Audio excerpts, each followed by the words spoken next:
गोरबोनि दायरियाव लिरबाय आं नोंनि मुं खोमोर हायै बादि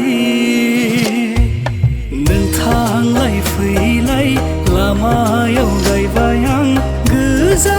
गाबनि गलाब बिबार मिनिस्लु मोखांजों नों आंनि फारसे नायहरफिन खेबसे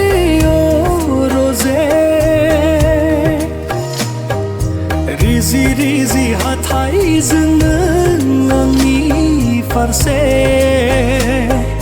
मिनिखैरो मिनिहर रजे